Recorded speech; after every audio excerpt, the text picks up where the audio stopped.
Friends, welcome to my channel. చిన్ని serial గురించి తెలుసుకుందాం. మన దేవ బాలరాజు దగ్గరకు వస్తాడు. అంటే ఈరోజు రాజా ఈరోజు చాలా హ్యాపీగా ఉన్నాను అంటే ఎందుకున్నాను చెప్పు అని అంటే, ఎవరి కొంప ముంచుంటావు, ఎవరిను పానాలు తీసుంటావు అని అంటే, నువ్వు రాంగ్ ఆప్షన్ చెప్పావు, నీకు ఒక 4 ఆప్షన్స్ చెప్తాను, దాంట్లో కరెక్ట్గా చెప్పు అని 4 ఆప్షన్స్ చెప్తాడు. ఫస్ట్ ఆప్షన్ వచ్చేసి మన హాఫ్ టికెట్ దొరకడం, సెకండ్ ఆప్షన్ వచ్చేసి చిన్ని దొరకడం, తర్వాత ఇద్దరు దొరకడం, తర్వాత ఈ పైవేవి కావు అని చెప్తాడనమాట. బాలరాజ్ అంటాడు పైవేవి కావు అని అంటాడనమాట. అనేసి నీ ఆప్షన్ అనేది రాంగ్, అసలు ఆ కరెక్ట్ ఆప్షన్ ఏంటో చెప్పానా అని అంటే ఆప్షన్ బి చిన్ని నాకు దొరకడం అని అంటాడు. చిన్ని దొరికిందా, ప్లీజ్ దేవా చిన్నిని ఏం చేయకు, తను అమాయకురాలు, తన జోలికి వెళ్ళకు అని బాలరాజు బతిమలాడతాడు. అంటే తను అమాయకురాల, తను దేశముద్రు శాలముద్రు అని చెప్తాడనమాట. చిన్ని నాతో గేమ్ ఆడిందిరా, నా చుట్టూ తిరుగుతూ నాతో గేమ్ ఆడింది, మధు పాత్ర వేసి నాతో గేమ్ ఆడిందిరా, నా అనుభవం అంత లేదు నీ కూతురు వయసు, అది నాతో ఆడుకుంటుందా, గెలవాలిరా, నీ కూతురు పై మీద నేను గెలవాలి అని దేవా అంటాడు. ఆట ఇప్పుడే మొదలైంది, ఒక్కరికి తనకి ఆడించి పాడించి ఏడ్పించి నీ దగ్గరికి తీసుకొచ్చి నీ కళ్ళ ముందే దాన్ని చంపి, తర్వాత దాని కళ్ళ ముందే నిన్ను చంపి అప్పుడు నరకం ఏంటో చూపిస్తాను అని దేవా అంటాడు. అప్పుడు శత్రుశేషం లేకుండా పోతుంది అని వెళ్ళిపోతాడు అనమాట. వెళ్ళిపోతే దేవా అని బాలరాజు బతిమలాడతాడు. చిన్ని దగ్గరకు వస్తాడు దేవా. చిన్ని దగ్గరకు వచ్చి మధు అని పిలవాలనా, కోడలి పిల్ల అని పిలవాలనా, లేకపోతే చిన్ని అని పిలవాలనా అని అంటాడు అనమాట. నీకు తెలివని సర్ప్రైజ్ చేయడమే నాకు అలవాటు అని అంటాడు. నేను ఒకరితో ఆడుకుంటాను కానీ నువ్వు నాతో ఆడుకున్నావు, నీకు ఒక విషయం మీ అమ్మ ఆల్రెడీ జైల్లో చెప్పిండొచ్చు కదా, నేను నా భార్యను చంపానని, ఆ నింద మీ అమ్మ మీద వేసానని. నీకు మీ నాన్నకు తెలిపింది ఒకే విషయము, మీ అమ్మని గిట నేనే చంపాను, అలాగే ఇప్పుడు నిన్ను మీ నాన్నని గిట చంపబోతున్నాను అని అంటాడు. ఇంకా మీ బాబు ఇంకా బతికే ఉన్నాడు, నువ్వు దొరకడంతో మీ ఆయుష్తో పాటు వాన ఆయుష్తో గిట పోతుంది అని అంటాడు. ఈ రోజులు ఒకరికొకరిని తెలియకుండా ముసుగులాట ఆడుకున్నాము, ఇప్పుడు నేను ముసుగు తీస్తాను అని దేవ ముసుగు తీయడానికి వెళ్తాడనమాట. ముసుగు తీయంగానే మన దేవ షాక్ అవుతాడు అనమాట. వేరాము ఉంటుంది, ఆ వేరాము ఉంటే మన నాయక్ని పిలుస్తాడు. నాయక్కి మధుని తీసుకురామంటే ఎవరిని తీసుకొచ్చావు అంటే, లేదు సార్ మధునే తీసుకొచ్చాను నేను అంటే, లేదు సార్ నన్నే తీసుకొచ్చానంటే, లేదు సార్ మధునే తీసుకొచ్చానంటే, దీనికి అన్ని విషయాలు తెలిసిపోయి దీన్ని ఏం చేస్తారో చేయండి అని సలిగే.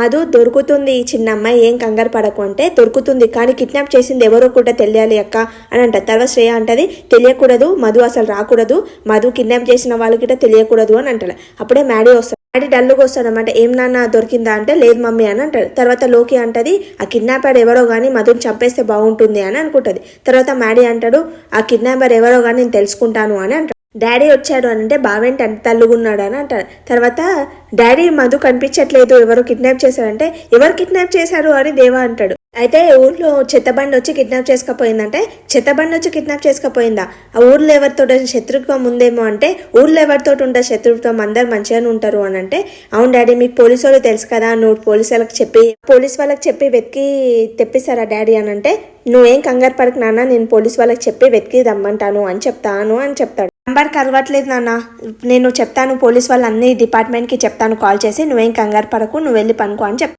మన వాళ్ళ కిడ్నాప్ చేసినప్పుడు మధు ఎట్లా మాయమైపోయింది, మధు ఎవరు కిడ్నాప్ చేశారు అసలు అని ఆలోచిస్తూ ఉంటాడు. అప్పుడే నాగవల్లి వస్తుంది. ఏం బాబా ఎందుకు అలా ఉన్నావు అంటే, ఏం లేదు మధు కిడ్నాప్ అయిందంట కదా అందుకే డల్లుగా ఉన్నాను అని అంటాడు. కిడ్నాప్ గురించి ఆలోచిస్తున్నానంటే, కిడ్నాప్ ఎవరు చేశానని ఆలోచిస్తున్నావా, కిడ్నాప్ నువ్వే చేసావు ఎలా బయటపడుతుందని ఆలోచిస్తున్నావా బావా అని అంటారు. నాగవల్లి నేను మధుని ఎందుకు కిడ్నాప్ చేస్తాను, నీకెందుకు అలాంటి డౌట్ వచ్చిందంటే, ఈరోజు శోభనం కదా అది ఆపనిక కానీ మీరేమైనా కిడ్నాప్ ప్లాన్ వేసావేమో అని అడుగుతున్నాను అని అంటారు. అదే అనుకున్నావా, నేను ఇంకా ఏమనుకున్నావు అని అంటే, ఏమనుకున్నావు అని అంటది. అయినా నువ్వెందుకు కిడ్నాప్ చేస్తావులే, కానీ 2 పనులు మనకున్నాయి, ఒక చిన్ని ఒకటి మధు. చిన్ని ఎందుకంటే బాలరాజు కోసం అని దాన్ని వాళ్ళు శత్రుత్వం కాబట్టి వాళ్ళని ఇద్దరిని చంపేయాలి. తర్వాత చిన్ని వచ్చేసి ఒకవేళ మ్యాడీ లైఫ్లో సెటిల్ అవ్వదామని అనుకుంటే దాన్ని చంపేయాలి అని అంటారు. అయినా వేరే విషయాలు మనకి కిడ్నాప్ చేసే అవసరం ఏమున్నాయి, ఇవే కదా మనకున్నాయి అని అంటది. తర్వాత అవును మనకి ఇవే ఉన్నాయంటే మళ్ళీ ఎందుకు డల్గా ఉన్నావు అని అంటది. పొలిటికల్ ప్రెజర్ ఉంది, అది ఎప్పుడు ఉండేదే నాకు పట్టించుకోకని అంటాడు. తర్వాత మన నాగవల్లి అంటది మన మధుని ఎవరు కిడ్నాప్ చేశాడు, బావ కిడ్నాప్ చేయలేదని నాకు క్లారిటీ వచ్చింది, మళ్ళీ సుబ్బారావు వాళ్ళకి ఏమైనా శత్రుత్వం ఉన్నారా, వాళ్ళు ఏమైనా చేశారా అని. శ్రేయలోకి కూర్చొని ఆ కిడ్నాపర్ బాగా చేశాడు, అసలు ఆ మధుని అసలు వదలొద్దు, ఒకటేసారి చంపేస్తే ఒక పీడ పోతుంది, అప్పుడు నువ్వు హ్యాపీగా ఉండొచ్చు మ్యాడీతోటి అని అంటే, నా మనసులో మాట చెప్పావు అని అంటది శ్రేయ. అప్పుడు మధు చచ్చిపోతే బావ నన్ను ప్రేమిస్తాడు, నా ప్రేమలో పడతాడు, అప్పుడు నా పిల్లలకు తండ్రి అవుతాడు అని అంటే, అవును అవుతాడని అంటాడు. ఆ కిడ్నాపర్ల నంబర్ తెలిస్తే బాగుండంటే, ఎందుకంటే వానికి ఫోన్ చేసి మధుని చంపేసే కొన్ని పైసలు ఇస్తానని చెప్తుంటే అని అంటే, వద్దు మన పాపం చుట్టుకుంటుంది, ఆ కిడ్నాపర్లే చంపేసేయాలి, మనకెందుకు చెప్పు వద్దు అని అంటది శ్రేయ. వాళ్ళ అమ్మ నాన్న బాధపడతారన్నమాట, ఎవరు కిడ్నాప్ చేశారు అని చాలా బాధపడుతుంటారు. బాగా ఊరంతా వెతికారు బావగారు, కానీ దొరకలేదంటే పోలీస్ కంప్లైంట్ ఇద్దామా అంటే వద్దు, ఇప్పుడు తను మన కూతురే కాదు, తను మినిస్టర్ వాళ్ళ కోడలు కదా, ఒకవేళ ఇస్తే రచ్చ అవుతుంది, వద్దు అని అంటాడు. అల్లుడు గారు చెప్పాడు కదా వాళ్ళ నాన్నకు చెప్పి పోలీస్ వాళ్ళతోటి వెతికిస్తానని, మీడియాకి తెలియకుండా పోలీస్ వాళ్ళు వెతికి మన మధుని తీసుకొస్తాడు, ఏం కంగారు పడకు అని అంటాడు. ఒకవేళ మధుకి ఏమన్నా అయితే నేను ప్రాణాలతో ఉండను అని అంటే, నువ్వే కాదు స్వరూప, మేము గిట్ట ప్రాణాలతో ఉన్నాము, ఇంట్లో ఎవరు ప్రాణాలతో ఉండను, మధుయే కదా మన ప్రాణం అని అంటాడు వాళ్ళ నాన్న.